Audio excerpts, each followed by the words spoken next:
Mexanik uzatmali avtomobilni haydash paytida 5-uzatmadan 1-uzatmaga darhol o'tish ancha xavfli holat hisoblanadi. Chunki 1-uzatma past tezlikda va tezlanish uchun yuqori dvigatel aylanish tezligiga mo'ljallangan. Shuning uchun agar siz soatiga 100 km tezlikda harakatlanib 1-uzatmaga o'tishga harakat qilsangiz, dvigatelning aylanish tezligi 1-uzatmaning transmissiya nisbatiga mos kelish uchun darhol qizil chegaradagi eng yuqori RPM ga sakraydi. Bu keskin o'sish dvigatel va uzatmalar qutisini zo'riqtiradi. Mashina esa yuqori tezlik momentida transmissiyaning kutilmagan nisbati tufayli 1-uzatmaning maksimal tezligiga qadar g'ildiraklarni to'laligicha tormozlaydi. Bu esa mashinaning qattiq sirpanishiga, yo'llarda boshqaruvni yo'qotishiga olib kelishi mumkin.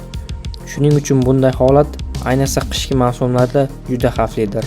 Shuni ham aytish kerakki, zamonaviy mashinalar uzatmalar qutisini himoya qilish maqsadida 5-uzatmadan 1-uzatmaga o'tishni cheklab turadigan sinxronlash mexanizmiga ega.